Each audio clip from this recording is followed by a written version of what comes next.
apresentação, então. Então, pessoal, boa tarde. Com muito prazer hoje que a gente iniciando esse ciclo de palestras sobre a Covid-19 e seus cenários. Dou início, então, a essa fala do Daniel Dourado, então, Daniel de Araújo Dourado. O Daniel, então, além de ser um querido amigo e colega, ele é médico e advogado, ele é pesquisador associado do Núcleo de Pesquisa em Direito Sanitário da Universidade de São Paulo. Além disso, ele é docente em cursos de medicina, professor de pós-graduação. Como eu falei, ele, então, tem graduação em medicina e em direito na Universidade de São Paulo, a parte de direito, e na Universidade de Brasília, a parte de medicina. E atua, então, em áreas de direito sanitário, política, planejamento e administração, em saúde, saúde digital, enfim. Muitas atuações, e nesse momento o Daniel está sendo central nessa parte da Covid, da pandemia, da gente entender um pouco sobre não só essas questões de legislação, como também sobre políticas e atitudes que governos estão tomando, que as pessoas poderiam, deveriam tomar. Então, tudo que eles vêm compartilhando nas redes sociais é bastante rico e eu convido todo mundo a seguir ele. Nos slides vai ter o arroba pra gente poder acompanhar ele. Eu já sou super fã, acompanho desde sempre. Vou deixar o palco pro Daniel, então, que é a nossa estrela do dia. Muito obrigada por ceder o teu tempo conosco, por estar aqui com a gente trazendo, então, essas informações e boa apresentação. Muito obrigado, Mel, pela apresentação. Muito obrigado pelo convite, pela oportunidade de vir falar sobre esse assunto, que é um dos meus temas de pesquisa atualmente. O meu foco principal de pesquisa é regulação na saúde pública, né? Então, regulação jurídica, normativa, e agora, por conta da pandemia, como todo mundo que está pesquisando, estou aqui dedicado a estudar e falar sobre pandemia de Covid-19. Então, agradeço muito a oportunidade de estar aqui para debater com o pessoal, o seu convite, esse momento que está sendo difícil para todo mundo de pandemia, a gente pelo menos tem esses escapes, né, de ter oportunidade de conhecer pessoas e fazer debates. Acho que eu tenho dito que a gente aprendeu agora que boa parte das atividades nossas dá para ser feita remotamente, então acho que isso vai mudar bastante a dinâmica, acho que na própria universidade, né? Esse semestre inteiro eu dei aula remoto, né, por conta da pandemia, e acho que agora vai ser uma tendência cada vez mais mais presente aí na nossa vida, não só na universidade, no ensino, mas em vários setores da sociedade. Bom, acho que está aparecendo já, né, a apresentação para todo mundo. O tema hoje, eu sei que já houve aí várias discussões, eu acompanhei alguns amigos apresentaram aqui nos seminários temas muito relevantes sobre a pandemia, enfim, abordagem epidemiológica, clínica, de dados, né? Eu acompanhei aqui vários que já passaram. E agora o tema hoje é a parte de legislação, né? Então já aproveito aqui para fazer uma propaganda. Eu estou participando junto com o Núcleo de Pesquisa em Direito Sanitário da USP. A gente tem também um centro, né? Um Centro de Estudos e Pesquisa de Direito Sanitário, junto com a Conectas, que é uma organização de direitos humanos, né, e a Faculdade de Saúde Pública, aqui da Universidade de São Paulo.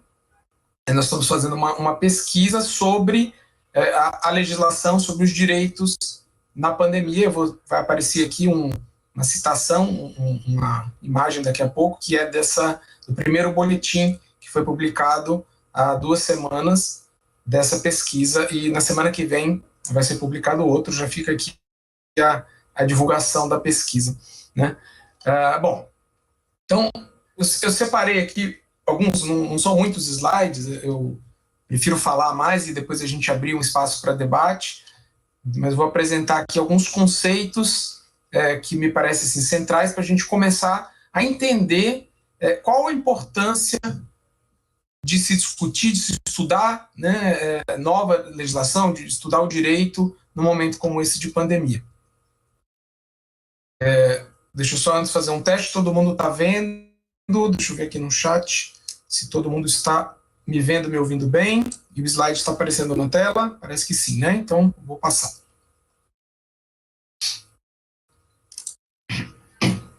Bom, primeira questão jurídica normativa o que é pandemia, né? E aí vale a pena dizer que não existe um conceito normativo de pandemia. O que eu quero dizer com isso? Não tem uma legislação internacional que deu a definição, né, o conceito, quando eu digo normativo, é uma norma que diga pandemia é isso, né, ou o que é pandemia, né? Então, o que tem são conceitos acadêmicos, né, assim, a gente pode conceituar pandemia de uma perspectiva acadêmica, na literatura, né, então, quando a gente fala em pandemia, a gente está falando a gente está falando de uma epidemia, né? O que diferencia uma epidemia para a gente chamar de pandemia? É o fato dela acontecer, dessa epidemia acontecer numa zona extensa, num território extenso, né? E principalmente cruzando fronteiras internacionais. Então é o conceito eu posso dizer, de direito internacional, se eu for pensar juridicamente, né? Então, primeira coisa ela tem que cruzar fronteiras internacionais e, em regra, vai afetar um grande número de pessoas, mas isso não é obrigatório, né? A pandemia pode estar espalhada, não necessariamente ter um grande número de pessoas para o conceito, digo, acadêmico do termo, né? Outra coisa não necessariamente está relacionado com doença grave, né? O fato de ser a pandemia, eventualmente, ela pode ser uma doença controlável, né? Então, primeira coisa falar pandemia, não estou falando da gravidade da doença e nem estou falando necessariamente no número de pessoas. A gente está falando no território, né? O fato de se espalhar pelo mundo inteiro é o ponto central aí do conceito, tá bom?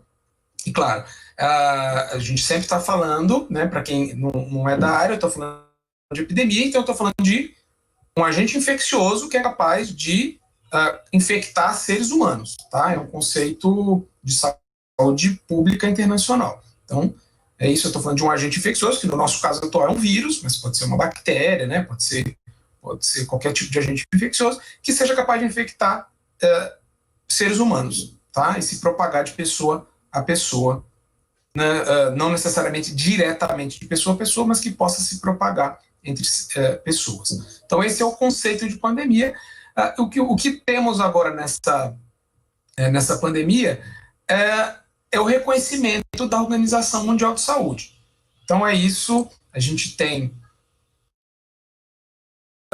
uma estrutura internacional de governança em saúde, que é a atual organizada pela Organização Mundial de Saúde, que é uma entidade internacional, né, que os países membros voluntariamente participam, né? A OMS ela não tem poder de ordenar, ele não tem poder coercitivo sobre os países, tá? Então isso é um conceito importante aqui antes de falar da OMS, né? Então aquela história, por exemplo, que a gente escuta falando, porque a OMS é uma justificativa muito comum que a gente ouve lá do presidente dos Estados Unidos, né? O Donald Trump usa muito essa falácia de que a OMS não fez tal ou qual coisa com a China. A OMS não tem poder, a OMS não teria o que fazer com a China, né? Então a OMS é uma organização internacional cuja função é organizar, né, justamente a saúde pública no direito internacional, tá bom? Então a OMS, que foi criada formalmente, a Constituição da OMS é de 1948, a OMS ela reconhece, né, a humanidade já teve várias pandemias, né, mas assim, a OMS ela reconhece as pandemias, uma antes da criação dela, né, que é a chamada, esse nome aí está de propósito porque eram os nomes que eram usados, tá? A gente não usa mais esses nomes, mas a grande pandemia de gripe, a maior de todas, de 1918 e 19, que ficou conhecido por esse nome aí de gripe espanhola. Depois uma pandemia de 1957 e 58, que ficou com o nome de gripe asiática, né, que foi proporcionalmente menor, mas foi uma pandemia também. Uma outra de gripe, que foi a de Hong Kong, final da década de 60. Mais recentemente, essa pandemia de gripe H1N1, 2009 e 2010, né, que ficou conhecida pelo nome de gripe suína, mas foi uma pandemia também de gripe H1N1, que foi a mesma cepa, embora seja diferente, mesma cepa, perdão, mesmo tipo, mas de outra cepa, da gripe espanhola, que foi essa agora de 2009, 2010, e agora a pandemia que foi declarada pela OMS no dia 11 de março desse ano, a pandemia de Covid-19. Então, a gente teve aí, a OMS reconhece uma antes da própria OMS existir, né, que foi a grande pandemia de gripe, 18 e 19, e depois essas outras aí, todas de gripe, agora vai ser a primeira pandemia não gripe, né, não influenza, que nós estamos agora, que é de Covid-19. Né? Então, então, o conceito de pandemia, ele é, na verdade, uma declaração, né? Um reconhecimento, uma declaração da Organização Mundial de Saúde. Tá? Não é um conceito propriamente jurídico-normativo, mas é um conceito mais político, né? de governança internacional. Tá bom? Então, nós estamos numa pandemia que foi reconhecida pela Organização Mundial de Saúde, agora no dia, recentemente no dia 11 de março deste ano. Bom, agora entrando propriamente, então, na parte jurídico-normativa. O conceito jurídico-normativo que se aplica à atual pandemia, mas é importante dizer, ele não necessariamente, ele não é sinônimo de pandemia, tá? É o de emergência de saúde pública de importância internacional. Esse é um conceito jurídico. A emergência de saúde pública de importância internacional, né, é uma declaração também da Organização Mundial de Saúde, tá bom? Com base no Regulamento Sanitário Internacional. Né? Uma coisa que eu esqueci de mencionar ali no slide anterior é o seguinte, desde 2015, é recente isso, de 2015, tem uma manifestação da Organização Mundial de Saúde que não se pode mais usar aqueles nomes gripe espanhola, gripe asiática, Hong Kong, chinesa, etc. Tá? Claro que isso era uma coisa comum, no século XX foi bastante comum, mas é justamente para evitar a associação do país em que surgiu a epidemia, até porque isso pode desestimular o próprio país a adotar medidas. Né? Ele sabe que se ele for o primeiro a dizer, vai ficar com o nome do país ali. Né? Então, para não criar esse estigma, né? E evitar esse tipo de situação, desde 2015 não pode mais o nome de doença, quer dizer, não pode no sentido, porque também é aquilo, né? É uma recomendação, mas oficialmente as doenças não têm mais nome de país associado. Tá? Bom, então a emergência de saúde pública de importância internacional é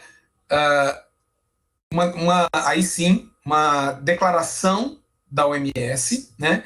E que acaba sendo, nesse caso, vinculado aos países. Por quê? Porque o Regulamento Sanitário Internacional é uma norma, né, de abrangência internacional, né, um instrumento normativo de abrangência internacional, que ele vincula os 196 países que são membros, né, da OMS, né, os países da organização da ONU, né, que são também membros da Organização Mundial de Saúde. Então, na Assembleia Geral 58 da OMS, que foi em 2005, a OMS publicou o atual Regulamento Sanitário Internacional. Antes disso, a OMS já tinha publicado dois, um de 1951, logo no comecinho da existência da OMS, e o outro foi de 1969, Regulamento Sanitário Internacional, mas eles eram mais restritos. Os regulamentos sanitários internacionais, eles cuidavam de doenças específicas, né? Então, esses primeiros, eles praticamente cuidavam só de varíola, peste, pólio, febre amarela, enfim, eram 5 doenças. Também não cabe mais, a gente não precisa mais, porque o que está valendo agora é esse regulamento de 2005, que começou a valer em 2007 nos países e que é vinculante para o Brasil. Tá? Então, tem um decreto legislativo do ano de 2009 que trouxe para o ordenamento jurídico brasileiro o Regulamento Sanitário Internacional. Então, ele passa a ser, ele vale como lei no Brasil desde então, desde 2009. E agora, no dia 30 de janeiro deste ano, houve também uma republicação, não era necessário, porque isso, na verdade, o decreto legislativo já tinha essa força normativa, mas agora em janeiro, 30 de janeiro, o Poder Executivo promulgou aí o texto revisado do Regulamento Sanitário Internacional por esse decreto agora de 2020, esse decreto 10.212. Isso, na verdade, aconteceu porque no dia 30 de janeiro foi a declaração da OMS da Covid-19 como emergência internacional. Tá? Então, no Brasil, o Poder Executivo resolveu, aí, por esse decreto, publicar o texto revisado do regulamento sanitário. Alguns dias depois, declarou emergência de saúde pública de importância nacional, né? E aí, pouco depois, alguns dias depois, né, em fevereiro, essa que foi publicada a principal lei federal, né, que eu estou chamando, no começo a gente chamou ela de lei de quarentena, mas agora eu estou preferindo chamar de lei da Covid-19, porque a lei 13.979, né, foi aprovada em 6 de fevereiro agora de 2020, ou seja, antes do primeiro caso de Covid-19 no Brasil. O primeiro caso de Covid-19 no Brasil foi no dia, oficialmente, né, tem aí agora está sendo até questionado, mas oficialmente foi reconhecido no dia 26 de fevereiro. Então, alguns dias antes do primeiro caso, no dia 6 de fevereiro, foi aprovada a Lei 13.979 de 2020, que reconheceu, então, a emergência de saúde pública de importância internacional da Covid-19, né, do surto, da epidemia de Covid-19. Isso foi antes da declaração de pandemia, tá? Por isso que eu estou dizendo, são conceitos que não se misturam, são coisas diferentes, né? Pandemia é uma declaração que tem a ver com a extensão territorial, e emergência de saúde pública tem a ver com a preocupação da OMS por o espalhamento de uma determinada doença, né? Então, as emergências de saúde pública de importância internacional, desde a publicação do regulamento sanitário atual, que é esse regulamento sanitário internacional 2005, começou a valer em 2007, não se confundem com as pandemias. Na verdade, só uma emergência de saúde pública de importância internacional, que foi a gripe A, né, a chamada gripe suína, que foi a pandemia de gripe de 2009 e de 2010. Ela foi uma emergência de saúde pública de importância internacional e também uma pandemia, né? As outras emergências não foram pandemias. A gente tem hoje ainda uma emergência de saúde pública em curso, que é de poliomielite, que foi declarada em 2014, que envolve algumas dezenas de países que ainda estão em risco de disseminação de poliomielite, tá? Houve 2 emergências nesse período, tá? De 2007 até hoje. Houve 2 emergências de importância internacional relacionadas ao vírus Ebola. Uma delas ainda está em curso, que foi declarada recentemente, né, em outubro do ano passado, que foi aquele surto de Ebola da República do Congo, né, República Democrática do Congo, e ainda é uma emergência de saúde pública, tá? Além disso, nós tivemos uma emergência de saúde pública que foi em 2016, aquela da relação, e que o Brasil foi o protagonista, né, que foi a relação entre o vírus Zika e as malformações cranianas, né? Isso é uma emergência de saúde pública, desde que foi, na verdade, no ano de 2016, o Brasil foi o epicentro dessa epidemia, mas também não foi uma pandemia, foi uma emergência de saúde pública que demonstra a preocupação da OMS no espalhamento disso. E a atual, que é essa que nós estamos falando, que é a emergência de saúde pública, que foi declarada pela OMS em janeiro, né, deste ano, e aí, algum tempo depois, no dia 11 de março, foi também uma pandemia. Então, a gente tem nesse período aí 2 pandemias que também são emergência de saúde pública, aquela que foi a gripe de 2009 e 2010 e a atual de coronavírus, tá? Bom, mas vamos entrar então. Essa lei é a principal lei do Brasil, então ela trata de praticamente os assuntos principais que dizem respeito ao combate ao coronavírus na atual epidemia. Tá? Eu pretendo aqui, depois que acabar essa parte de slide, projetar essa lei, porque essa lei é a principal, é a lei federal, a partir da qual a gente vai começar os debates de legislação. Né? A principal lei da Covid-19 no Brasil, uma lei federal, ou seja, ela se aplica a estados e municípios, né? E que as outras leis que a gente está vendo debater agora, por exemplo, a lei de máscaras, a lei dos profissionais de saúde, elas são leis que modificam essa lei 13979, que é a lei principal, onde estão lá as medidas para o enfrentamento da pandemia, que no caso é também uma emergência de saúde pública. Tá bom? Então essa é a principal e nós vamos, assim, eu pretendo concentrar o debate nela, né? Então por isso não vou esmiuçar os detalhes dela aqui neste momento, tá?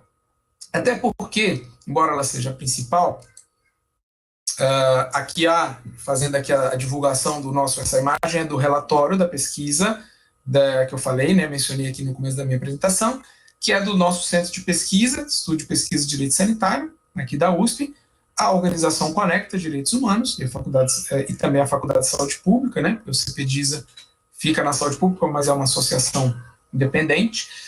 Então a gente estou trabalhando aí com a equipe, fazendo um mapeamento, né? No primeiro boletim já foi identificado essa quantidade imensa de normas jurídicas aí relacionadas à Covid, né? Então, eu mencionei a principal, né? A Lei 13979, mas tem um monte, se a gente for atrás, vai ter um monte de portaria, resolução, medida provisória. De janeiro a maio deste ano, o governo federal editou praticamente 50% a mais de medidas provisórias do que no ano passado, e quase todas relacionadas, boa parte delas relacionadas com a Covid-19. Né? Então, naturalmente, a ideia aqui a gente não tem como explorar todas elas. Muitas normas jurídicas estão relacionadas com questões pontuais, compra de equipamento, contratação extraordinária de profissionais, etc. Tá? Então, o que a gente precisa olhar para isso, e esse é o foco que eu quero dar aqui nessa nossa conversa de hoje. Né? Num emaranhado de norma jurídica dessa, um monte de norma que surge relacionada a uma emergência de saúde pública, né, uma pandemia. O que a gente deve olhar? Né? O que deve ser o objeto principal de análise e de cuidado do ponto de vista de estudo jurídico e mesmo de um olhar político-sanitário. Né? Então, eu quero trazer a minha dimensão aqui, a minha perspectiva para esse fenômeno, para esse objeto de análise. Tá? Então, naturalmente, é possível pegar essas 1.200, agora já são mais, né? Porque isso aí foi até final de maio, que a gente estimou. Como eu falei, o próximo boletim vai sair na semana que vem, a gente vai atualizar isso aí, mas seguramente já aumentou, né? A gente vai ver aí que boa parte são resoluções internas, né? Porque isso aqui a gente está falando só de governo federal, viu? Se for abrir os governos municipais, eu vi que já tem alguns sites fazendo esse compilado, né? Municípios e estados também têm criado várias normas jurídicas. Essas são só de abrangência nacional, tá? São só as que são publicadas pelo governo federal. Então, obviamente que eu não vou aqui tratar, né, esmiuçar a norma jurídica, né? O nosso objetivo aqui é ver que tipo de análise, que tipo de observação é importante para a gente considerar legislação numa pandemia, né? Então, esses conceitos que eu quero trazer aqui, eles valem para essa pandemia de Covid-19, mas valem para quaisquer situações de saúde pública, né?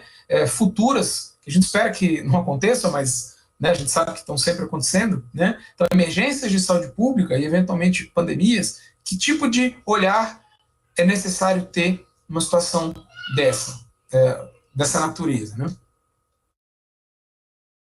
Bom, então eu quero trazer aqui a perspectiva da Comissão Interamericana de Direitos Humanos, né? Por quê? Porque o meu olhar, eu quero trazer esse debate, o principal eixo, o principal foco de análise de legislação numa pandemia precisa ser o respeito aos direitos humanos. Tá? Então, a Comissão Interamericana de Direitos Humanos, ela integra, né, o Sistema Interamericano de Proteção de Direitos Humanos, é uma das entidades, tem a Corte Interamericana de Direitos Humanos, né, e que fica em Costa Rica, né, São José da Costa Rica, e a Comissão Interamericana de Direitos Humanos, que fica sediada em Washington, né. Elas são entidades que fazem parte do sistema de proteção, representam os países membros da OEA, né, da Organização dos Estados Americanos, mas são independentes, tá? Não são órgãos necessariamente, não são vinculados, não são dependentes da OEA, são independentes, né? A Comissão Interamericana é formada por, tanto a Comissão quanto a Corte, são formadas por juristas, né? São eleitos representando os países, indicados pelos países, mas são eleitos, né? E no caso da Comissão, ela é um órgão consultivo, tá? Ela, diferente da Corte Interamericana, que julga, né, violações de direitos humanos dos países membros, a Comissão ela é um órgão consultivo, ela dá recomendações aos países membros, né? Então, esse documento, que foi publicado agora em abril, a resolução número 1 da Corte Interamericana de Direitos Humanos, ele traz as recomendações para os países membros. E as recomendações são 85, né, tem documento de fácil acesso, resolução número 1, Comissão Interamericana de Direitos Humanos. Tem lá 85 recomendações divididas em eixos, né? E a principal preocupação disso é justamente proteção de direitos humanos, né? Que a comissão ela costuma usar esse termo, né? Direitos econômicos, sociais, culturais e ambientais, né? Então, tudo isso está contemplado no olhar, né, de direitos humanos da Comissão Interamericana. Então, são recomendações para os países que, ao legislar numa pandemia, observem essas recomendações. E por que isso? Tá? E eu vou, nos próximos slides, trazer isso, porque é importante esse debate, né? O momento de pandemia é um momento que dá muita possibilidade de legislações restritivas de direitos, né? E a gente está num momento que ainda a pandemia de Covid-19 ela vem num momento de crise democrática, né, e mesmo de radicalismo político em vários países, né? O Brasil é o que eu tenho chamado um dos principais, os cientistas políticos vários reconhecem isso, dos principais representantes desse fenômeno, né? Os cientistas políticos chamam de populismo autocrático, né? Um radicalismo que está se expressando em vários países e aqui na América também. Então essa preocupação nesse momento é fundamental que seja olhado, que seja considerado pelos países essas preocupações de proteção a direitos da população, né? Então esse é o olhar principal que eu quero dar de legislação na pandemia. É para isso que eu acho que a gente deve olhar ao tratar propriamente de legislação na pandemia, tá? Por quê? Porque, como eu falei, a gente vai encontrar, se for esmiuçar todas essas leis, normas, portarias e resoluções, vamos achar várias resoluções, várias normas administrativas, de compra, de liberação de crédito extraordinário, como as medidas provisórias que a gente teve recentemente no Brasil, né? Mas as normas de principal alvo, que precisam ser olhadas com mais cautela, são aquelas de restrição de direitos, né? Então, daí as recomendações da Comissão Interamericana de Direitos Humanos. Eu quero trazer esse panorama para a gente voltar nele nos debates, olhando justamente para a legislação brasileira. Bom, então aqui, só para trazer um conceito aqui, porque eu sei que tem bastante gente que não é do direito, né? Esse é um conceito jurídico, para a gente do direito é trivial, mas acho que vale a pena mencionar, que é o seguinte: existe no Estado moderno, né, é reconhecido com o nome de poder de polícia a possibilidade, eu coloquei aí, de limitar e condicionar direitos individuais, né? São direitos de liberdade e propriedade, são os chamados direitos de primeira geração, né? Aqueles direitos, os direitos civis e políticos reconhecidos lá no século Revolução Francesa, revoluções burguesas para cá, né? Os direitos civis e políticos são aqueles direitos que o Norberto Bobbio chama de direitos de primeira geração, né? Então, esses direitos individuais, eles podem ser restringidos em situações em que o bem-estar coletivo exige, né? Essa possibilidade reconhecida aos Estados constitucionais de limitar os direitos individuais em prol do bem-estar coletivo é o que a gente chama de poder de polícia. Em termos gerais é isso, né? Um tema de direito administrativo aí, mas é só para trazer o conceito, né? A saúde pública é uma área intervencionista por natureza, né? Então, é uma área em que o poder de polícia se manifesta sempre. É da natureza da saúde pública ser uma área de intervenção, né? A gente vai pegar a nossa lei de vigilância epidemiológica, que é a lei de 1975, a lei 6259, é uma lei que trata de várias situações de intervenção, né? Por exemplo, já a previsão de quarentena, doença de notificação compulsória, obrigatoriedade de vacina, coisas dessa natureza. Ou seja, há na saúde pública, por definição, pela própria natureza, né, da saúde pública, situações em que há necessidade de restringir liberdade de alguém para que aquilo não seja não prejudique os outros, não prejudique a população inteira, né? Então, saúde pública, a gente já sabe, já reconhece que é uma área de intervenção por natureza. Então, qual é o nosso estudo em direito sanitário, em direito e saúde pública, quando estamos falando de legislação sanitária, né? É um clichê, né? Essa balancinha aí, mas eu não achei outra figura melhor para representar. O nosso objeto é sempre olhar para esse equilíbrio entre o bem-estar coletivo, saúde pública, e os direitos individuais, né? O que eu quero dizer isso? Existe, e a gente vai falar disso agora, eu quero falar dos vetos da lei da Covid, existe um certo olhar de que o direito individual não pode ser restringido de jeito nenhum, né? Tem pessoas que pensam assim e defendem essa visão. É uma visão que não tem fundamento. Não existe Estado sem bem-estar coletivo, tá? E também o outro lado não é verdade, né? Não existe uma restrição completa, um Estado que atua completamente restringindo direitos individuais, né? Não é o nosso modelo atual de Estado, que é justamente isso que eu falei, o Estado que é baseado nos direitos civis e políticos, né?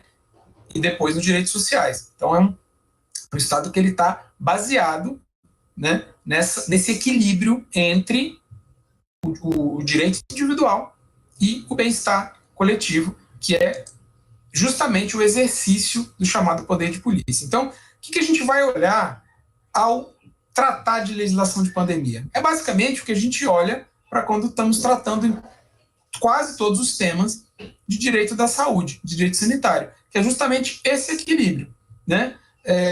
Qual a atuação legislativa, qual a atuação do direito para condicionar os direitos individuais em benefício do bem-estar coletivo numa situação de pandemia? Bom, e aí, o meu principal aqui, chegando aqui no principal ponto, eu acho, da minha apresentação, que eu tenho proposto algumas categorias para isso na pandemia, tá? Eu peguei isso adaptado, né? Peguei do trabalho de esses três autores norte-americanos, né? Que fizeram várias publicações agora, desde que começou a pandemia até agora, principalmente no JAMA, no Jornal da Associação Médica Americana.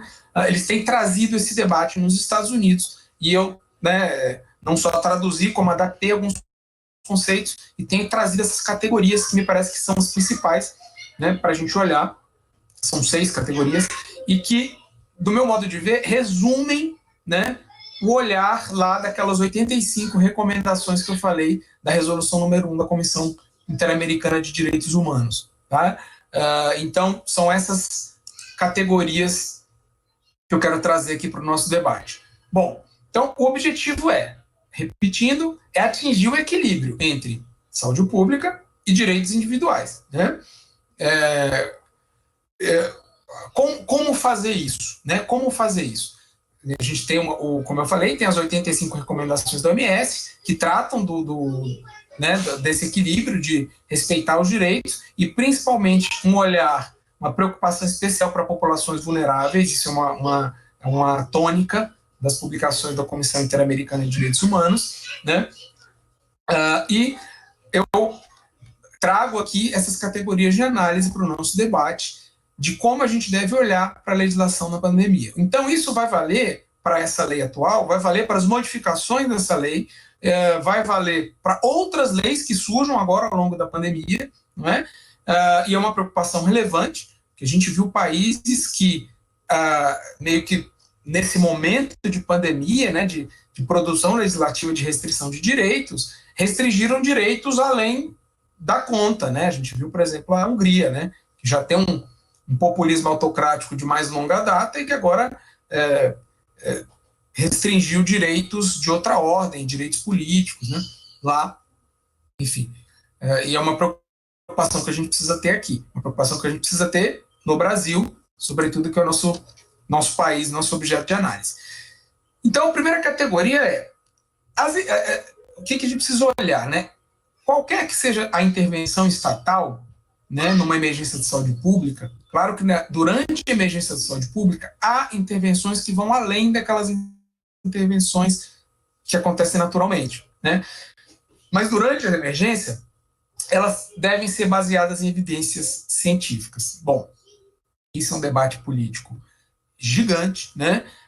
Eu sou da linha, né, junto com várias outras pessoas que estão aí militando nesse campo, de que decisões de políticas públicas devem usar as evidências científicas como fundamento.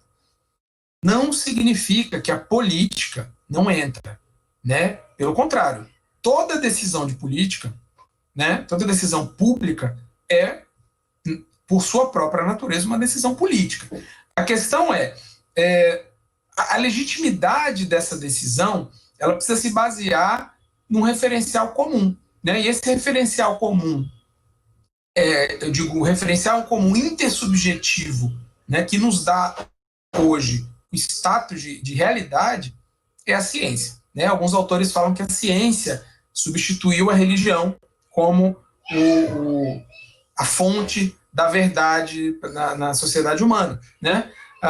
E de fato é isso que a gente defende, né? Que na verdade a gente tem conhecimento acumulado pela humanidade, né? Tem um método que nos traz evidências de que aquilo é de fato o mais próximo que o ser humano consegue chegar, do que a gente pode chamar de realidade. Então, essas evidências, elas devem ser levadas em consideração, tá? É claro, de novo, os elementos sempre são políticos. A natureza da decisão é política. Mas essas intervenções durante a emergência, os governos, eles devem dar explicação, eles devem explicar por que estão tomando essas decisões, tá? Esse é um elemento que já é incorporado na nossa legislação. Se der tempo, a gente pode até debater isso. Por exemplo, um tema aqui que está voltando todo dia, que é incorporação de medicamento no SUS. A lei sanitária brasileira exige comprovação de segurança e eficácia, exige evidência científica para que determinado medicamento seja oferecido no SUS, por exemplo. Então, isso já é um dado, né, que está, inclusive, registrado na nossa legislação, tá? Outra categoria de análise é que as autoridades, eu coloquei aí sanitárias, mas podemos pensar nas autoridades públicas em geral, eles têm que avaliar o risco, né, da situação antes de fazer uma intervenção, né, e demonstrar que tem um risco, ou seja, as autoridades, elas devem ser cobradas para justificar por que estão tomando tais medidas, tá? Ou seja, cada medida de intervenção, a autoridade que toma, seja o Poder Legislativo, seja o Poder Executivo, ele tem que ser cobrado para explicar por que aquela medida atende ao interesse público, né? Por que eu estou exigindo, por que eu estou obrigando as pessoas a usarem máscara, né? Isso tem um elemento, tem um fundamento nessa decisão, né? E é uma categoria de análise que eu proponho também para avaliar a legislação na pandemia, né? As normas jurídicas criadas na pandemia. Outra muito importante que é um elemento fundamental de restrição de direitos fundamentais. Qualquer medida que for restringir direito, ela tem que ser proporcional à ameaça.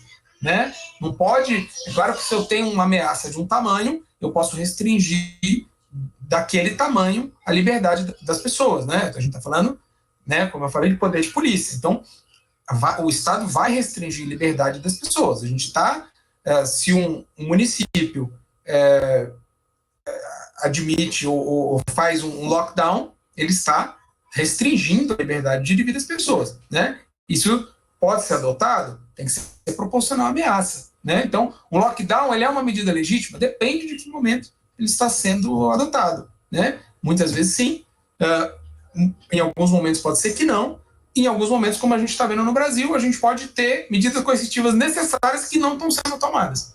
Né? Porque aí remete à primeira categoria que eu falei. Tem evidência científica mostrando uma coisa e a medida não é tomada. Então, a gente tem tanto a medida coercitiva que ela pode ser além da conta e como pode ser aquém. Então, é uma outra categoria que precisa ser olhada também, né, para a legislação.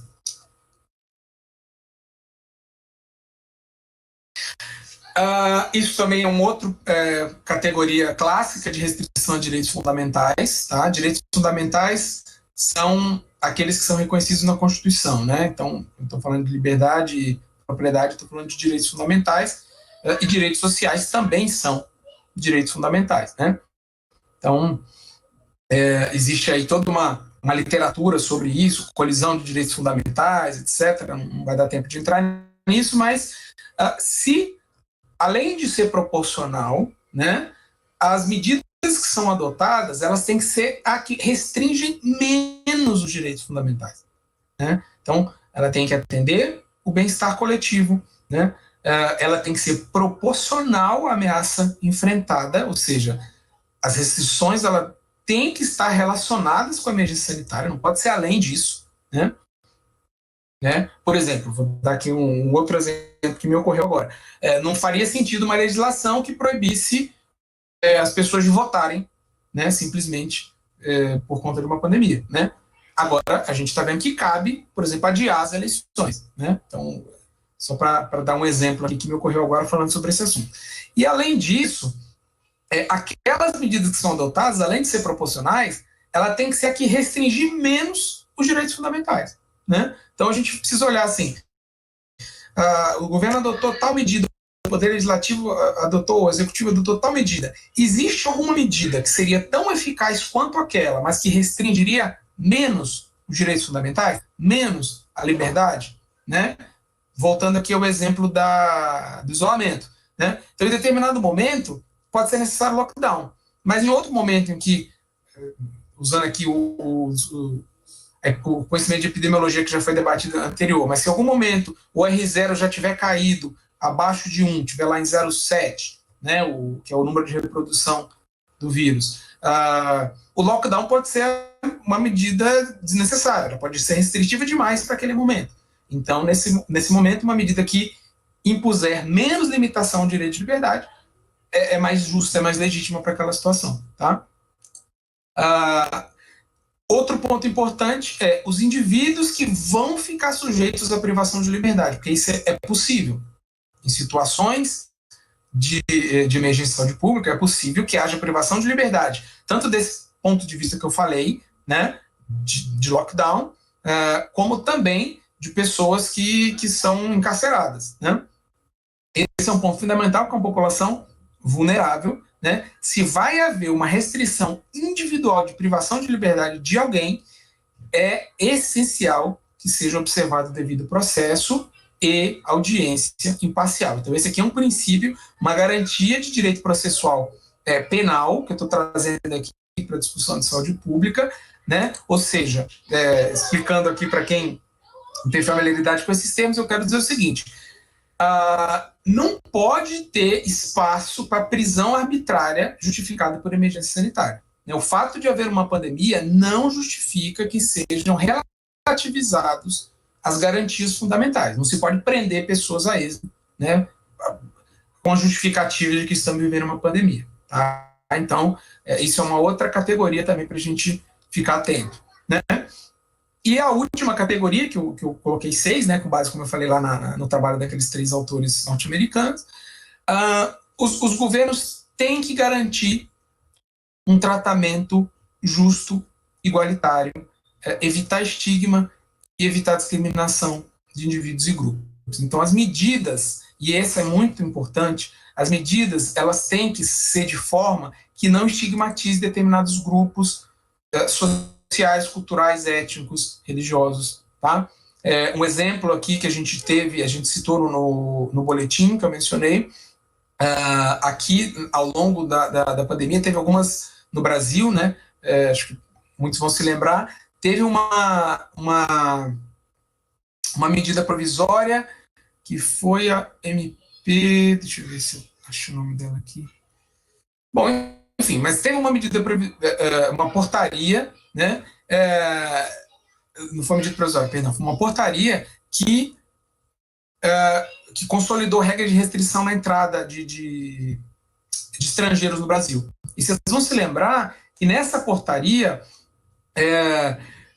tinha definido um tratamento específico para as pessoas que estavam vindo da Venezuela. Né? Não sei se lembram dessa situação. Ou seja, havia um tratamento discriminatório com as pessoas que estavam vindo da Venezuela, porque não tinha justificativa nenhuma de restringir a entrada de venezuelano e não restringir de outros países. Não tinha uma justificativa sanitária para isso. A Venezuela não estava em situação pior do que de outros países na ocasião. Né?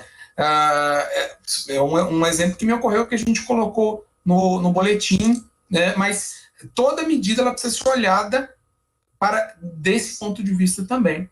Né? Evitar estigma, evitar discriminação contra determinados grupos. Tá bom?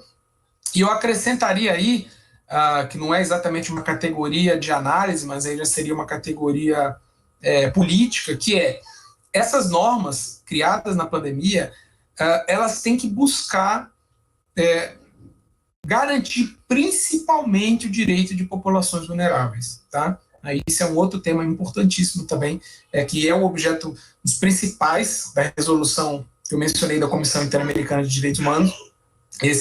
Os autores americanos que estão produzindo sobre isso também têm falado, a gente tem falado sobre isso também na nossa pesquisa, que é cuidado com a população vulnerável. Né? Então, os estados eles precisam aproveitar esse momento de pandemia para fortalecer, criar rede de proteção social, né? Garantir direitos e garantir que as pessoas, de fato, possam cumprir as restrições. Né? Então, ele não é propriamente uma categoria normativa, mas eu coloco como um ponto adicional aí. Né? Se o Estado vai criar uma medida de restrição, né, para a pessoa, para os indivíduos, ele tem que garantir que aquelas pessoas possam prover o sustento naquele momento, né, de restrição de distanciamento social, por exemplo.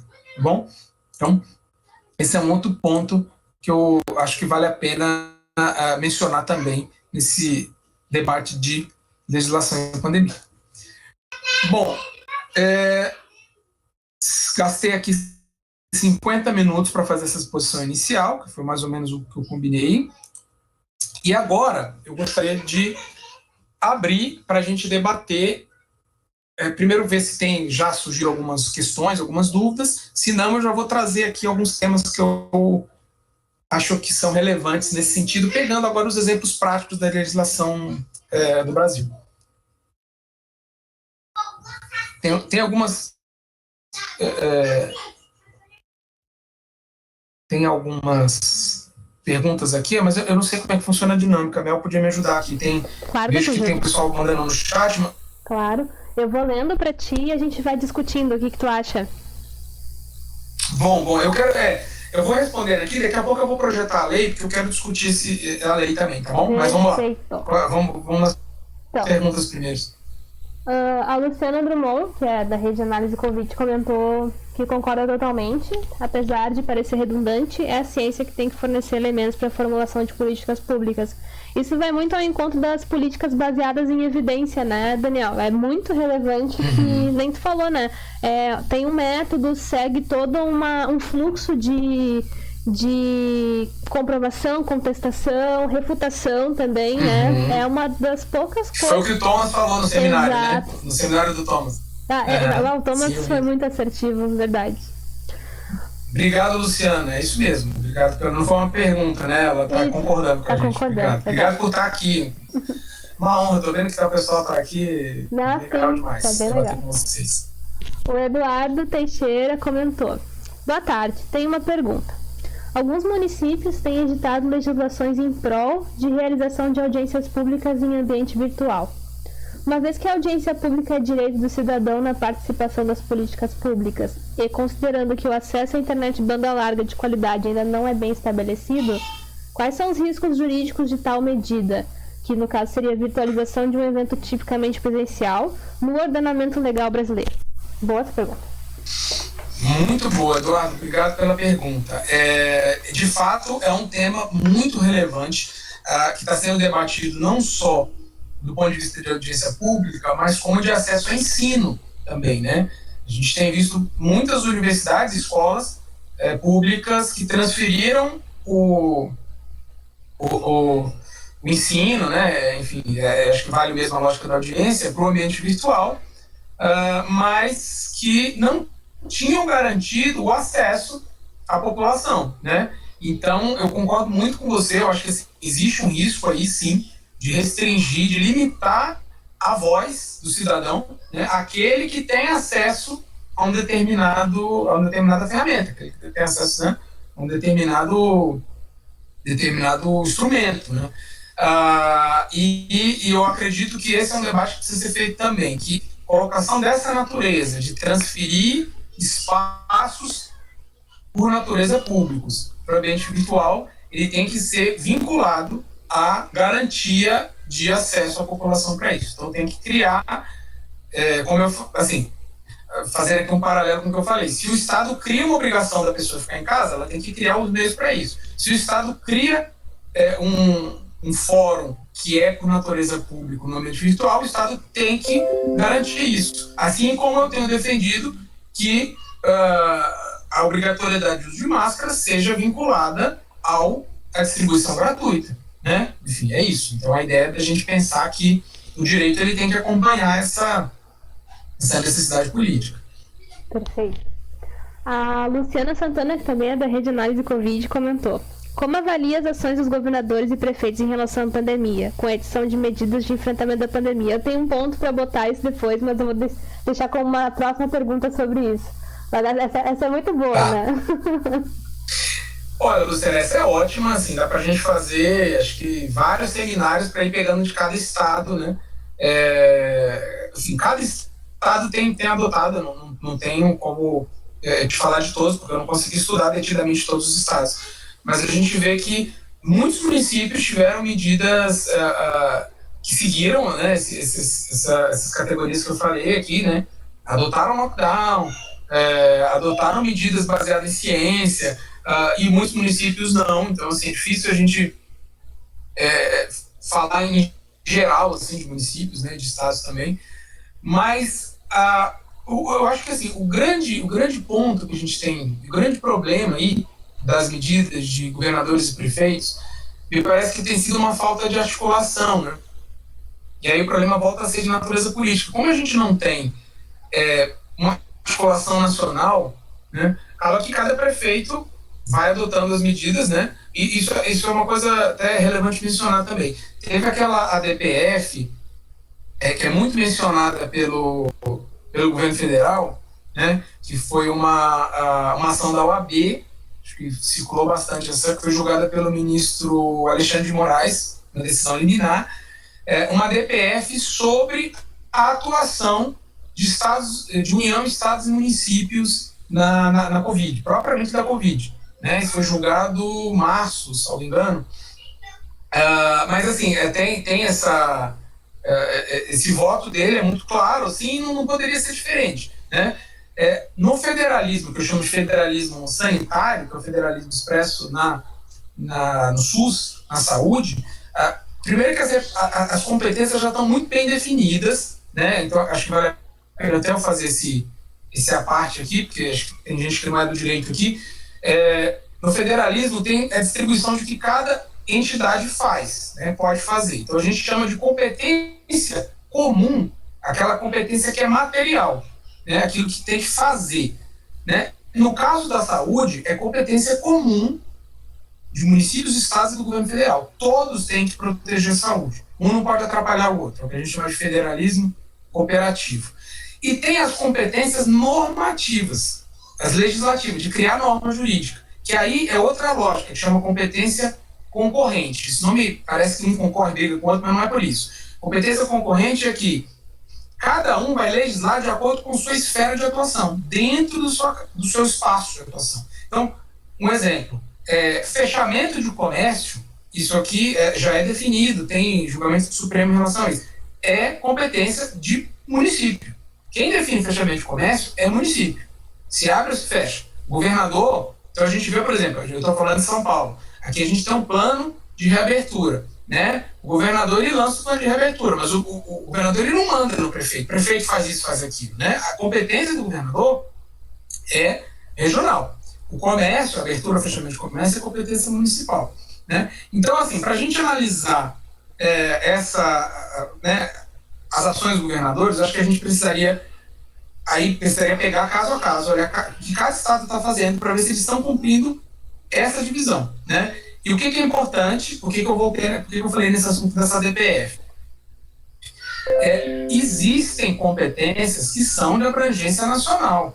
As competências de saúde que têm importância nacional, elas são da esfera federal. Então, essa história de que o governo federal não tem o que fazer, são os governadores e prefeitos que têm que tomar conta disso. Isso não é verdade, né? Algumas medidas têm competência nacional. Acabei de dar o exemplo aqui, por exemplo, da lei de máscara, né? Faz sentido ter uma lei federal para isso, né? Por quê? Porque é algo que tem que se aplicar no país inteiro, né? Então, existem competências que são de cada esfera federativa, né? O tema é longo federalismo, acho que vale a pena a gente dizer isso. Então, assim, não tem como avaliar propriamente cada uma, a gente precisaria olhar, mas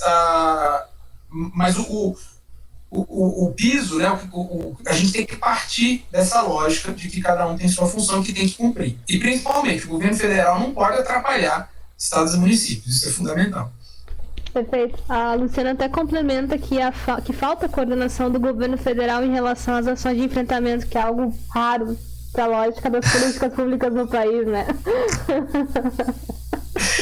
Se for entrar nisso, eu vou fazer um seminário só falando disso. Concordo. 60 dias, né? 2 meses sem ministro da Saúde efetivo. Como é que pode, né? Aí a gente já tira. Né? Exatamente. E dentro desse contexto, eu até ia te complementar, assim, porque é uma coisa que eu venho discutindo, assim, não só nas minhas redes sociais, mas também em várias palestras. Eu falei com o Thomas, falei com vários outros que vieram aqui também sobre isso. É uma coisa que eu bato bastante em cima, que é principalmente esse modelo aqui no Rio Grande do Sul, que ele é muito elogiado, dessa questão do distanciamento controlado, do sistema de bandeiras. Só que na realidade, o que a gente vê, e o Thomas pontuou muito bem, é que é um modelo muito frágil. Ele tem várias regras, mas que, dependendo dos recursos que os municípios mandam e tudo mais, tu tem toda uma revisitação sobre essas regras. Então, no fim das contas, elas acabam não sendo plenamente implementadas ou cumpridas, assim. E eu acho que isso gera um impacto importante para a sociedade, porque mostra que talvez o problema não seja tão grave assim, já que sempre pode ter um recurso para tentar ir contra aquela medida. Então, não sei se eu me coloquei de forma clara, mas eu acho que entra um pouco nessa questão da legislação, no sentido de que no momento que a gente cria essas estratégias, elas têm que ser implementadas, elas não podem ter outros meios de revisão, no sentido de que, se isso não é bom para o meu município, então eu vou entrar com um recurso mostrando, enfim, por A mais B, com as variáveis que eu acho que são interessantes para tentar contestar aquilo. Porque senão a gente acaba entrando num sistema que não mostra para as pessoas que é grave, que é sério, e elas não se sentem responsáveis o suficiente para adotar e acatar aquele sistema, né, Daniel? Então, eu queria que tu comentasse um pouco sobre isso, se possível, assim, porque sobre uma ótica mais legislativa, né? Porque eu acho que é um dos grandes problemas centrais aqui no Sul, que é isso, né? A gente vê uma coisa acontecendo que é esse sistema, mas na hora da implementação a gente acaba vendo algumas concessões esquisitas, né? Isso a gente vai entrar num debate, que é de judicialização da política. Por que eu digo isso? A norma, ela precisa ter um sentido, né? Se a norma jurídica ela foi criada para ser cumprida, né? Então, esse é um primeiro ponto, né? Se não há o cumprimento, né, o meio para que isso seja exigido é via judiciário, né? E aí a gente vai entrar nessa discussão toda de judicializar, porque pode acontecer de prefeitos não adotarem, né, de prefeituras não adotarem determinada medida que teria abrangência lá, né? Ou o contrário, né, e fazer restrições que estão além do que a lei permite, né? Então, eu acho que aí entra mais nesse... Enfim, tem um debate político sobre isso, claro, né? A gente está falando tudo isso que vem do direito, da legislação e da própria judiciária, ele tem o substrato que é político, né? Mas me parece que é um debate nesse caminho, assim. Não sei se era isso que você estava pensando, mas assim, é possível judicializar a política pública, né? Assim, as autoridades podem ser exigidas a cumprir aquilo que está. Né? Não que isso seja a solução, porque a gente sabe que a judicialização tem uma série de problemas também, né? Mas me parece que é o caminho para falar sobre isso aí. Claro, não, com certeza. É mais porque realmente eu fico, às vezes, refletindo assim sobre isso, sobre essa questão da legislação e tudo mais. E agora na pandemia fica muito claro assim as consequências de quando a gente não adota, né, essas normas, essas regras na sociedade, no comportamento de uma sociedade, né? Que isso gera então essa percepção errada de que a coisa não é tão séria assim, de que na verdade acaba virando partidário, né? É político, é uma decisão política, enfim, tomar todas essas atitudes também tem esse envolvimento político. A gente não pode dizer que se isentar agora que não é política, que é neutra, né? Mas acaba virando partidário no sentido de que é uma ideologia de esquerda, é um viés ideológico, não sei o que, quando na verdade não é sobre isso, né, Daniel? É sobre literalmente essa questão de direitos humanos e proteção da saúde da população, né? Não deveria ser, viu, meu? Eu acho que assim, se a gente tivesse no Brasil, já que você me deu essa brecha, eu vou falar. Se a gente tivesse uma direita democrática, isso não deveria ser um ponto de divergência, né? Os liberais, a gente tem vários autores liberais que falam sobre direitos humanos, liberais no sentido político, né, norte-americano do termo. Acontece que no Brasil, hoje, falar de direitos humanos virou uma bandeira partidária. Se a gente fala de direitos humanos, a gente já é claramente, né? Não que a gente não seja, mas o fato é que deveria ter um debate de direitos humanos na esquerda, no centro e na direita democrática. Claro. Eu acho que essa questão é partidária, porque hoje a limitação do campo político brasileiro está restringindo tudo que não é uma extrema-direita, e é uma extrema-direita, do ponto de vista, se me permite aqui, preocupante de posicionamento político, sim, posicionamento de restrição de direitos humanos, né, que é algo inaceitável, né, que a nossa Constituição não permite. Né? Então, acho que é por isso que esse debate tem ficado assim, e a gente, infelizmente, tem gente apoiando. Né? Enfim, a gente pode falar aqui, sei lá, da população carcerária, enfim, tem vários. A gente teve aí recentemente o veto do plano emergencial que tinha sido aprovado, né? E o governo federal vetou medidas para a população indígena, quilombola, pescadores artesanais. Uma coisa assim, um absurdo. Enfim, o governo federal age dessa maneira. Né? Então acho que tem um elemento aí que é jurídico, claro, né? Mas acho que o enfrentamento principal, gente, é político. Não tem muito como a gente fugir disso. Não dá para falar que vai ficar neutro num momento como esse. Também acho, concordo muito contigo aqui. Essa história, essa isenção política, ela tem que acabar e as pessoas precisam entender que tu não ser isento político não quer dizer que tu tá aderindo a uma bandeira, a um partido. É literalmente uma questão de moral, de ética, dessa parte jurídica, enfim, pronto, pode falar muito melhor do que eu, mas não é sobre uma bandeira, né, Daniel? É sobre... Não, a gente tem várias bandeiras e a gente deve conversar com todo mundo. Concordo contigo. Mas enfim, dentro de um... Enfim, a gente está no Estado democrático de direito, a gente tem uma Constituição que estabelece um Estado social, então é a partir dela que a gente tem que falar, né? Não pode aceitar retrocesso em relação àquilo que está na Constituição. Esse é o ponto de partida. Nossa Constituição é uma Constituição que reconhece direitos humanos, que reconhece direitos sociais. Então, sair disso, aí deixa de ser um debate democrático, porque está rompendo com a Constituição. Acho que esse é o ponto, né? O nosso ponto tem que ser a nossa Constituição. Com certeza. Bom, eu tenho uns minutinhos ainda, né? Eu posso projetar aqui a lei, só que eu quero dar um exemplo. Com certeza. Então, assim, gente, disso que eu falei, fico aberto aqui ainda para alguém abrir o microfone e colocar mais coisas aqui, tá? Mas eu quero só dar 2 exemplos aqui dessas coisas que eu falei, dessas categorias de análise.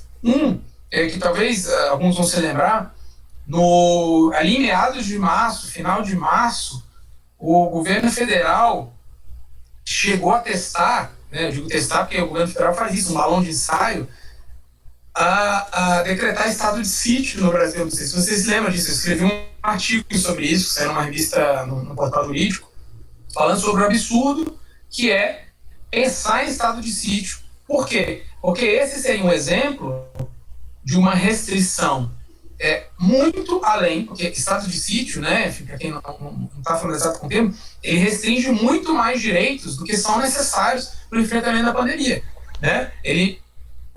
No estado de sítio, por exemplo, pode ser suspensas as eleições, suspende a liberdade de associação, né? Enfim, então, voltando aqui para as categorias de análise que eu propus, é uma restrição que vai muito além do que a emergência de saúde pública exige ou que é necessário, e há outras medidas menos restritivas para se chegar nesse objetivo. Então, quando o governo federal colocou esse balão de ensaio aí, de estado de sítio, estado de emergência mesmo, que seja, que é um pouco menos gravoso, mas que essa discussão circulou, vários juristas se posicionaram, eu mesmo cheguei a escrever um artigo sobre isso. Então, esse é um exemplo errado, né, de como poderia ser uma restrição além da conta, né? Uma outra que me ocorreu aqui agora foi que logo depois dessa conversa ali, eu acho que também ainda estávamos em final de março, comecinho de abril, não sei se vocês se lembram, o governo federal aprovou uma medida provisória que suspendeu os prazos de resposta da LAI, da Lei de Acesso à Informação, né? Depois essa medida provisória caiu, né? Mas é um outro exemplo também de uma medida legislativa que vai além, que restringe qual é a necessidade de diminuir a transparência pública por conta da pandemia. Não existe, né? Então, é um outro exemplo aí de medida que seria, né, que foi tomada em medida provisória e que vai além, né, uma restrição além. E aí, eu vou tentar projetar aqui a lei, eu quero... Não foi, né? Deixa eu ver aqui. Não tá apresentação ainda. Eu testei aqui, não tinha dado certo aquela hora. Aqui. Bom. Vamos ver se vai aparecer. Se não aparecer o meu Twitter, agora vai aparecer a lei. Tá começando aqui a apresentação no screenshot. Apareceu. Então, gente, essa é... Pronto. Então, essa é a lei. Eu vou tentar abrir, eu não sei se ele vai abrir as razões de veto, mas, enfim, vou trazer também, se for o caso, eu compartilho. Então, essa é a lei que eu estou chamando de lei da Covid-19. Lá no começo a gente chamou de lei de quarentena, mas, na verdade, hoje eu acho mais adequado a gente chamar de lei da Covid, porque tudo que diz respeito à esfera federal, de abrangência nacional da Covid, está entrando aqui nessa lei. Essa lei ela foi aprovada originalmente, está vendo aqui, em 6 de fevereiro, como eu falei, 20 dias antes do primeiro caso confirmado de Covid no Brasil. E ela tem aqui as medidas necessárias. Então, por exemplo, nessa lei, ela permite a determinação compulsória de determinados atos, né? Por quê? Porque tem uma emergência de saúde pública de importância internacional reconhecida pelo Congresso Nacional e que, a partir daí, se admite que determinadas restrições a direitos serão maiores do que em situações fora de pandemia, né? Então, por exemplo, ela prevê a determinação compulsória de exames, de testes laboratoriais, né, de vacinação, de tratamentos específicos, né? E uma coisa que eu tenho sempre chamado a atenção, que é esse... Cadê?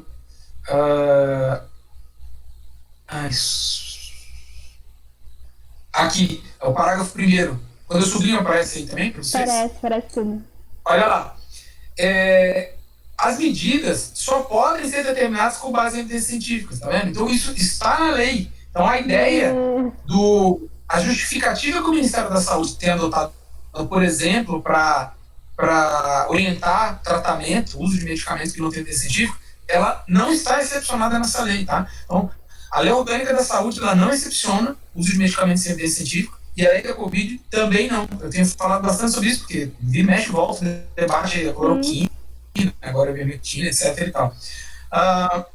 E o que eu queria trazer aqui é um exemplo de visão errada de restrição que restringe menos. Eu citei aqui 2 exemplos, né, que seria estado de sítio e aquela da restrição da lei de acesso à informação, e todo mundo sabe que foi incluído a lei de máscara. Aqui.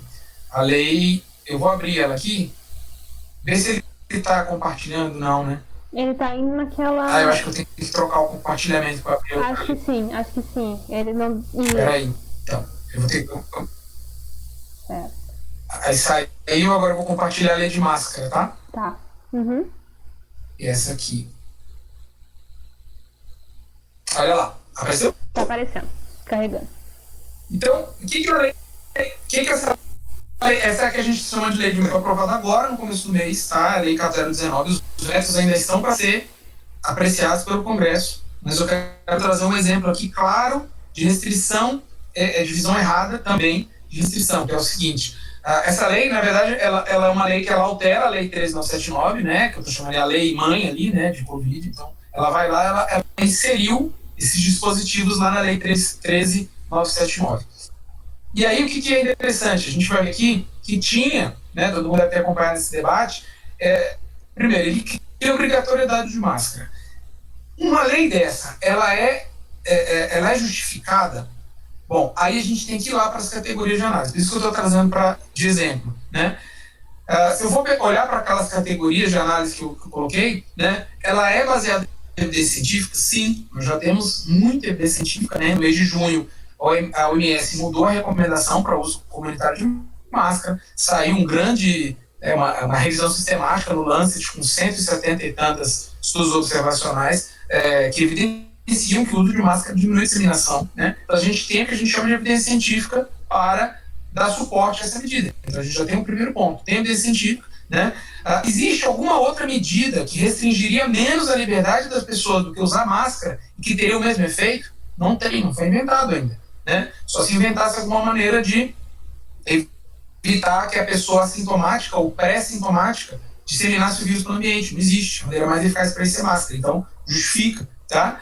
É uma medida proporcional à ameaça, muito proporcional. O uso de máscara não causa nenhum tipo de dano ao indivíduo, né? É uma restrição pequena ao direito fundamental, né, de liberdade. A minha liberdade é de usar ou não máscara, né? Então, uma lei que cria essa obrigatoriedade, ela é proporcional, né? Então, pegando aqui as categorias, né, baseada em evidência, é proporcional, ela se justifica do ponto de vista coletivo, porque o uso ele visa a diminuir a disseminação comunitária do vírus, né? Então, essa lei é uma lei boa, eu estou trazendo aqui o exemplo de uma lei boa, que segue aquelas categorias, ou seja, uma lei que faz sentido, ela restringe os direitos fundamentais, mas dentro daquilo, do bem-estar coletivo. Ou seja, é o uso do poder de polícia do Estado pela emergência de saúde pública, né? E é importante, ela não cria privação de liberdade, né? O que ela definia, né, porque foi vetado, aí a gente, não sei se vai dar tempo de analisar todos os vetos, né, mas enfim,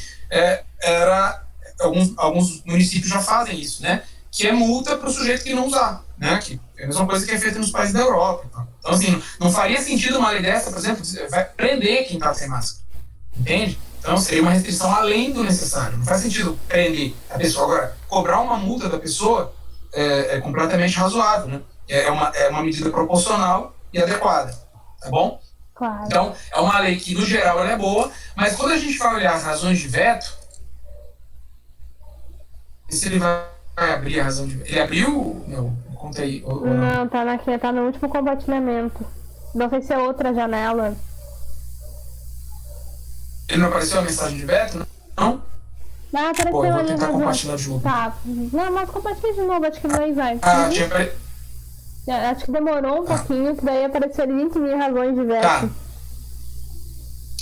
Ele vai aparecer mensagem de veto, mensagem do dia do veto da lei. Uhum. Claro, eu não vou olhar todo, gente, porque assim, juridiquês eu sei que, se eu ficar aqui, mas enfim, o que eu quero trazer aqui? Esse veto, ele me trouxe um exemplo muito bom para essa discussão, né? Eu falei aqui dos exemplos de restrição além da conta, falei aqui dos exemplos de uma restrição que me parece na medida, que a lei de máscara não era originalmente, mas lá na lei original, eu vou sublinhar aqui, tá? Para quem não acompanhou esse debate, isso aí circulou muito na imprensa e tal, ele tinha, gente, aqui a obrigatoriedade de uso de máscara em estabelecimentos comerciais e industriais, templos religiosos, estabelecimentos de ensino, etc. Tá? Esse dispositivo, tá, ele estava no artigo, que foi esse artigo 3A, que foi inserido lá na lei, né, na lei da Covid, que é para a obrigatoriedade de uso de máscaras em espaços públicos e espaços... Vou até voltar aqui, acho que não sei se o compartilhamento vai travar. Voltou. Não, né? Tá aqui, olha lá. Ele é para circulação em espaços públicos e espaços privados acessíveis ao público.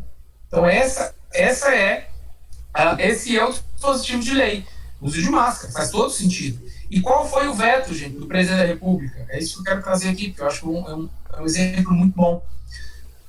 Olha, a razão do veto, esse dispositivo foi vetado, tá? Então, assim, não está valendo, a não ser que eu espero muito que o Congresso Nacional derrube esse veto, o Congresso Nacional tem essa prerrogativa de derrubar o veto, né? E isso volte a valer, esse dispositivo de lei, volte a ficar vigente, mas atualmente ele está vetado, e a razão do veto foi, olha aqui, ao estabelecer o uso de máscara em locais fechados, olha só, o dispositivo falava em locais de acesso ao público, incorre em possível violação de domicílio. Ou seja, a razão de veto é que se está restringindo demais a liberdade das pessoas. E aí, por que isso aqui está errado? Na verdade, é absurdo isso. Inviolabilidade de domicílio, de um conceito jurídico que está na Constituição, no artigo 5º, né? Inciso 11, que ele tutela a privacidade do cidadão. Né? Para que ninguém possa entrar na minha casa, na minha residência. Mas domicílio é um conceito jurídico, né? Locais de acesso ao público não é domicílio, né? Estabelecimento comercial, industrial, templo religioso não é domicílio, né? Então esse aqui é um veto completamente errado, porque ele tem uma visão, e é isso que é interessante, é aquilo que eu mencionei lá, ele tem uma visão do direito individual como se ele fosse absoluto. O direito individual não é absoluto, nenhum direito fundamental absoluto. O direito social não é absoluto, o direito individual também não é absoluto. Esses direitos, eles são, a gente chama sopesados, né? Eles são ponderados um com o outro, para se achar o equilíbrio. E esse equilíbrio, quem dá, é a lei, né? Então, tem lei errada? Tem lei errada. Tem veto errado? Tem veto errado. Então, é por isso que essas coisas são judicializadas e no nosso ordenamento, quem vai dar a última palavra sobre isso vai ser o Supremo Tribunal Federal, se é aprovado fora do que é considerado constitucional, né? Então, aqui um exemplo de um veto que vai errado naquele sentido. Por quê? Porque, como eu falei, não faz sentido eu dizer que estou violando o domicílio e restringir menos direitos. Por quê? Porque são locais públicos, as pessoas vão estar circulando pelos templos de comércio, estabelecimentos, etc., né? Então, é uma restrição que é necessária, não tem outra medida menos restritiva. Se tivesse, a gente poderia até cobrar que a lei impusesse uma medida menos restritiva do que a máscara. Claro. Mas não existe, né?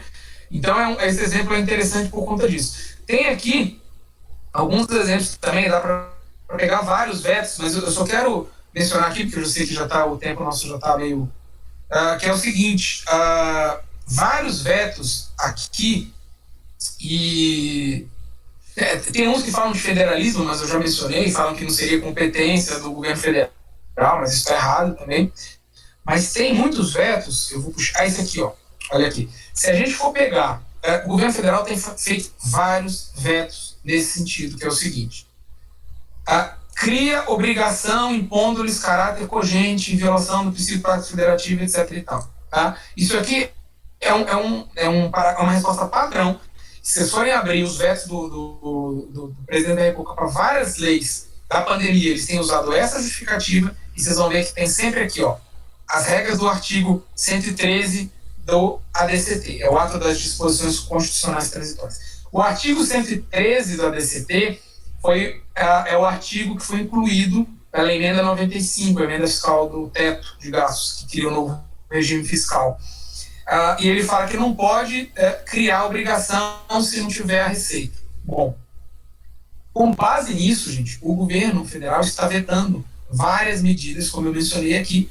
O projeto emergencial, gente, o projeto emergencial aprovado pelo Congresso previa chegada, por exemplo, de água potável, de leito, de alimento para populações indígenas, populações vulneráveis, né, indígenas, quilombolas e pescadores artesanais. O governo federal vetou todos os dispositivos com base nessas regras, dizendo que não tem previsão de recurso para isso. Primeiro que está errado, né, porque foi aprovado e aí o pessoal do direito financeiro pode falar melhor que eu, mas ao longo da pandemia existe a possibilidade, já foi aprovado um dispositivo constitucional, se não me engano, não é uma emenda, eu posso até pegar ele aqui, mas existe uma previsão de que possam ser feitas despesas, né? Até porque, obviamente, a pandemia também não era prevista. Como é que poderia estar prevista no orçamento? A lei orçamentária, que todo mundo sabe, é votada no ano anterior. Então, óbvio que na lei orçamentária não está prevista a pandemia, gente. Então, eu quero chamar a atenção daqui de outro tipo de legislação errada, né? Que eu posso dizer juridicamente errada da pandemia, que é dispor de regras fiscais como restrições válidas para direitos fundamentais, direitos humanos.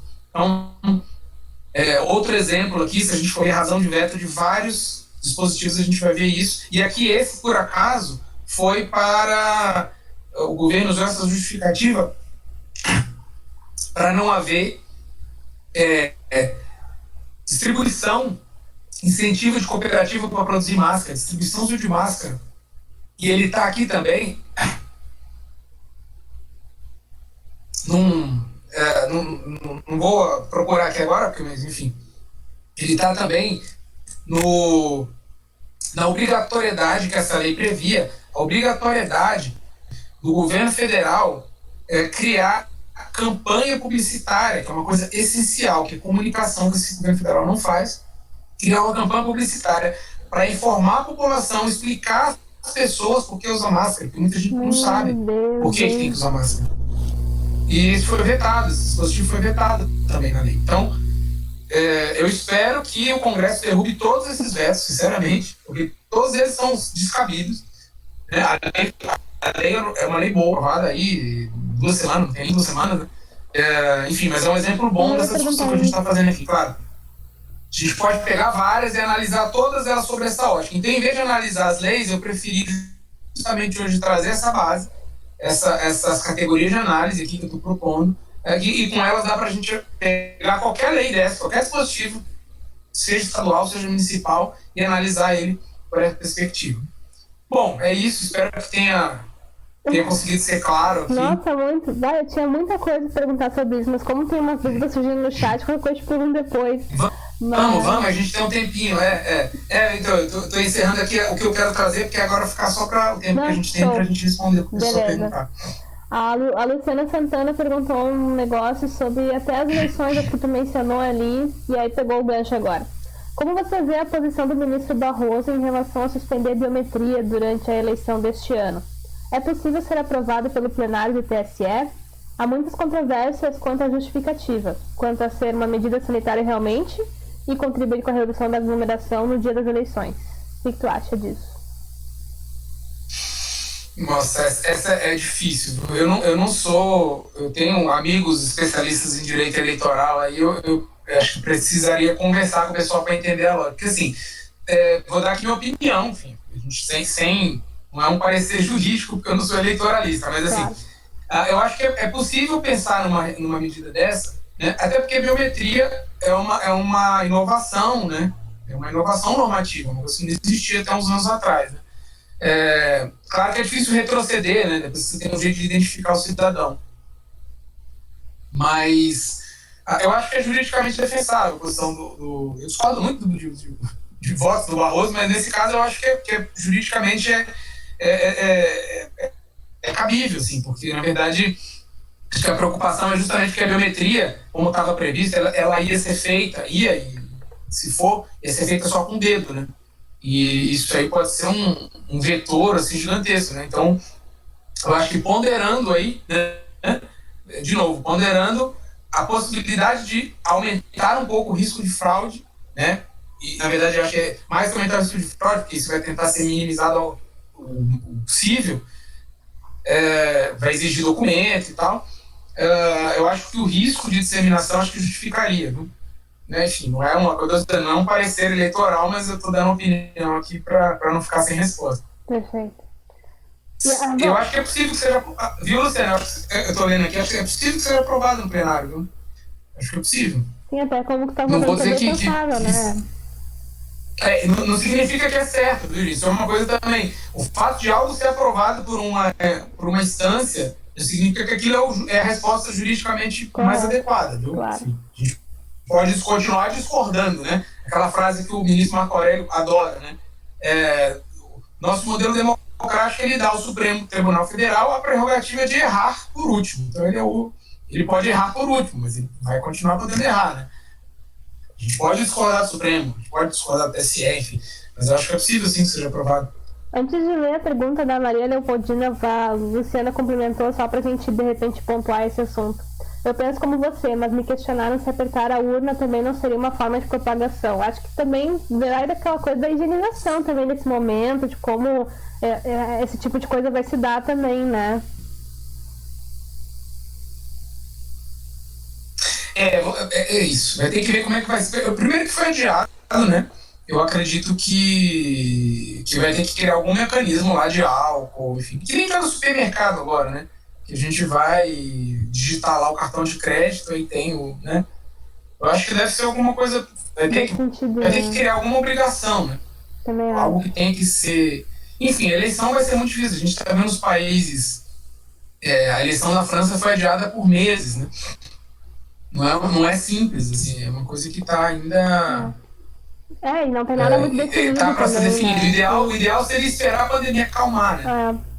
Pelo menos ter algum tipo de estabilização ou um não aumento de casos de óbitos diários, para daí a gente começar a pensar em alguma coisa nesse sentido, né? Mas não tem nem perspectiva, né, da gente começar a visualizar isso em algum estado, né? Não tem mesmo. Difícil. Agora do jeito que as coisas estão, é difícil ser otimista, viu? Mas vai ter que ter eleição, né, gente? Não tem como. Sim, com certeza. Em algum momento vai ter que ter eleição. E de preferência sem prorrogar os mandatos, né? Exatamente. Essa preocupação dos políticos, vocês estão acompanhando, é prorrogar o mandato, porque o cara que está no poder, ele está sofrendo o desgaste da pandemia. Então o prefeito, ele não quer continuar, né? Além daquele mandato, ele quer terminar o mandato e se for para ser reeleito, que seja, né? Mas é isso, tem esse desgaste. Né? Então, uma pergunta...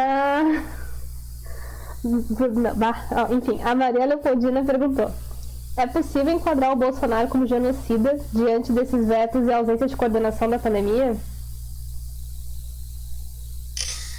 Bom, essa aí é o assunto do dia, porque acho que todo mundo viu, né? O ministro Gilmar usou essa frase num evento que ele estava aí, né? Acho que anteontem, tem uns 3 dias. E claro, eu falei isso, eu dei uma entrevista no dia sobre isso, de um programa político, e falei isso que eu estou falando até agora. Primeiro que o ministro do Supremo, constitucionalista, jornalista, ele não ia usar a palavra genocida em vão, assim. Genocídio, ele não ia usar por um descuido ou por um recurso retórico. Uma coisa é um jornalista, um parlamentar da oposição usar essa palavra. O ministro do Supremo, ele sabe o peso da palavra, ainda mais o Gilmar, né, que dá ponto sem nó, e claramente ele falou sabendo o que estava falando, né. Enfim, eu até tive a oportunidade de ter um debate aqui anteontem com uma colega que é internacionalista, né, que diz o seguinte, que esse enquadramento em direito internacional, ele tem umas nuances, assim. Então é difícil a gente saber se poderia ser enquadrado, mas o que eu posso dizer é o seguinte, isso, do ponto de vista normativo, existe uma norma que prevê, tá? O Brasil, ele é signatário do Estatuto do Tribunal Penal Internacional, né, que é o Estatuto de Roma, que é um decreto do Poder Executivo que eu posso até abrir aqui, tá aparecendo a tela da lei ainda, não? Não, parou de compartilhar, né? Fechou, né? Não, deixa, eu não vou fazer isso não, senão vai travar. Mas assim, tem um decreto de 2002, finalzinho do governo Fernando Henrique, que reconhece o Estatuto de Roma, que é o Estatuto do Tribunal Penal Internacional. Então, vale no ordenamento jurídico brasileiro, né? Foi recepcionado pela Constituição. Então, o Estatuto do Tribunal Penal Internacional vale no Brasil, tá? E esse estatuto é o que define o crime de genocídio. O crime de genocídio é um crime de direito internacional, tá? Mas ele também vale no Brasil, justamente porque o Brasil reconhece esse estatuto, né? E lá quem quiser olhar lá o Estatuto de Roma, abrir aí, vocês vão ver que no Estatuto do Tribunal Penal Internacional ele tem lá o que é crime de genocídio, tem as definições, e dentro das definições ele fala assim, entende-se por genocídio, ato intencional ato intencional que tenha que vise destruir enfim, um grupo nacional, étnico, racial, religioso, etc. Então, uma parte da população, um ato intencional do governante, que vá no sentido de eliminar determinado grupo, ele é considerado genocídio. E aí ele tem lá o que ele considera genocídio. E um dos dispositivos do Estatuto, é claro, ele fala assim, a sujeitar intencionalmente um grupo populacional a determinada condição que possa provocar a sua destruição, a sua morte, né, pode ser, sim, considerado crime de genocídio. Então, para mim, claramente, do ponto de vista normativo, é possível enquadrar. Por quê? Porque a gente não há dúvida de que os atos do Bolsonaro são intencionais e ele está intencionalmente sujeitando a população, ou pelo menos parte da população, a situações que podem destruir. Então, claro, como toda leitura vai ter ali uma interpretação do tribunal, mas o que o pessoal tem chamado a atenção é que, assim, independente do reconhecimento pelo Tribunal Penal Internacional, o Supremo Tribunal Federal pode acolher uma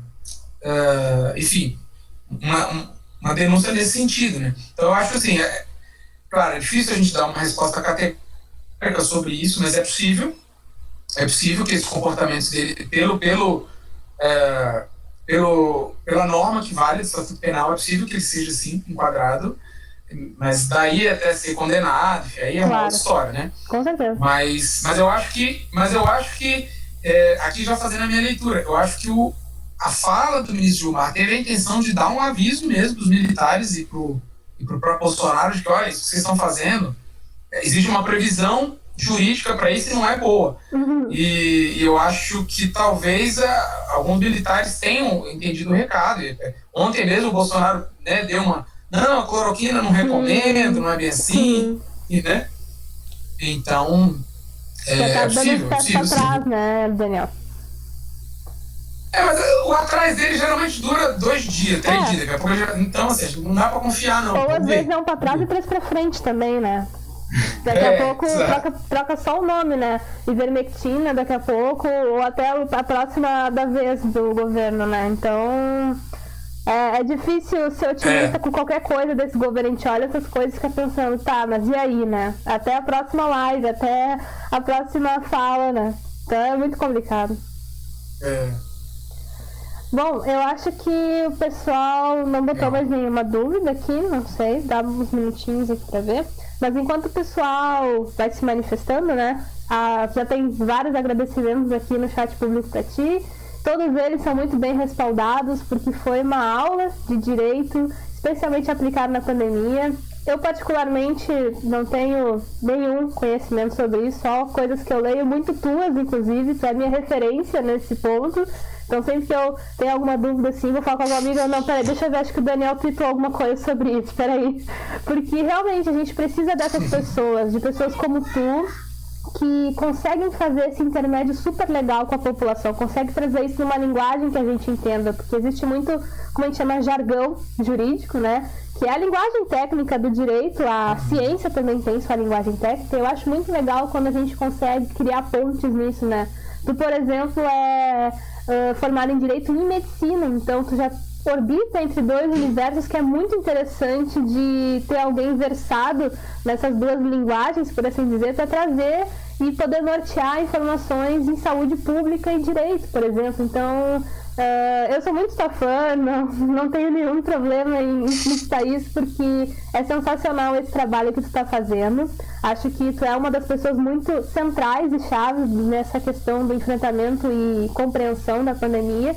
E queria te parabenizar por essa fala, porque foi incrível, foi bastante sucinta e eu saí com aquela impressão de tipo, poxa, era uma fala totalmente de direito e eu entendi tudo. Então, muito obrigada por isso e pela tua disponibilidade e pelo profissional incrível que tu é, né, Daniel? Muito obrigada mesmo. Obrigado, Mel. Fico muito honrado pelas suas palavras. Assim, sabe que a admiração é recíproca, né? A gente tá aí nesses meses trabalhando junto, conversando junto, aí nós fazemos parte do grupo aí, tem bastante gente boa, pesquisadores brasileiros que estão dedicados ao estudo da Covid, né? Eu tô aqui trazendo a minha contribuição, assim, do lado, né, do direito, da medicina. Eu tenho agora me dedicado a fazer comunicação, né? Enfim, eu não sou um cientista de ciência dura, assim, né? Mesmo na medicina, minha área é a área mais social da medicina, porque eu sou sanitarista, assim. Eu fui psiquiatra clínico durante muito tempo e depois acabei me virando sanitarista, então é uma área muito relacionada com política claro. Pública, né? Eu aprendi muito com vocês que trabalham com ciência dura, né? Meus colegas epidemiologistas, enfim, está sendo muito rico esse momento, assim, eu tenho dito, né? Apesar de ser um momento duro, difícil para todo mundo, porque a gente está num momento, né, de pandemia, né, com o governo fazendo esse monte de bobagem aí que a gente, né, para ser bem econômico nas palavras, mas pelo menos a gente tem tido a oportunidade de conhecer, né, com certeza, de trocar experiência, de aprender um com o outro. Então, assim, a admiração é recíproca, sabe disso, é uma honra estar aqui, enfim, aprender com vocês todo dia, está sendo muito legal. Coisa boa. Eu, enfim, espero continuar aí, a gente espera que a pandemia passe logo e a gente continue com essa parceria aí para outras coisas. Com certeza. Continuar produzindo ciência e divulgando para a população. Não, eu falo muito isso na rede, que a rede não é... A gente tem o nome, né? Na rede Análise Covid, por exemplo, a gente tem, que no caso, tem o grupo Infovid, que é esse que a gente participa, né, Daniel? A gente leva esse nome pelo contexto que a gente está, mas no momento em que se resolver, a gente troca de nome para seguir trabalhando junto, né? Virar uma grande rede de comunicação, de discussão, de outros assuntos, né? A gente, nesse momento, a pandemia é o nosso assunto mais chave, né? Devido toda a urgência e a demanda. Mas a gente tem vários outros problemas, outras epidemias que estão acontecendo dentro do país, outras situações que merecem toda a dedicação e comprometimento dos pesquisadores e comunicadores. Então, a gente tem pano para muita ciência, né? E fico muito feliz de saber disso. Eu gosto quando as pessoas que eu venho trabalhando também compartilham esse pensamento de que é uma semente que germinou, né? As redes e grupos no Brasil se encontraram nesse momento de isolamento, né? E espero que a gente siga semeando, né, outras redes e fazendo mais cooperações juntos também. Legal, um prazerzão, gente. Coisa boa. Se tiver mais coisa aí, estou aqui ainda à disposição. Alguém está perguntando se vai ficar disponível. Acho que fica no... Isso. Tem um canal, né? Tem, isso mesmo. Eu vou botar, assim que eu terminar a gravação, que a gente finalizar a live, eu já vou subir pro YouTube da Rede Análise Covid. Sigam o Daniel no Twitter, né? Que é o DA Dourado, @DA Dourado. Também tem o meu Twitter, eu vou divulgar bastante lá o link. Mas sempre essas lives estão sendo disponibilizadas no YouTube da Rede Análise Covid, então. Tá certo, pessoal? Legal. Então, muito obrigada. E eu respondo, viu, gente? Que o Twitter eu uso para isso, para conversar e debater sempre. Isso é muito importante, né? Isso é legal mostrar que os pesquisadores e comunicadores são acessíveis, né? Nesse momento, e em todos os momentos, né? Desmistificar que são pessoas que estão num outro nível, assim, né? Tá todo mundo no mesmo nível, na mesma situação. Então, gente, acho que não tem mais perguntas, mas qualquer coisa, se alguém tiver alguma coisa que lembre, como o Daniel já deixou explícito, dá para entrar em contato com ele, recomendo bastante. E foi um prazer. E na próxima semana a gente vai ter outras palestras que vão ser divulgadas tanto no Twitter da Rede Análise Covid quanto no meu pessoal. E é isso, pessoal. Muito obrigada. E obrigada, Daniel. Obrigada a todos os presentes e uma excelente tarde para todo mundo. Valeu, boa tarde.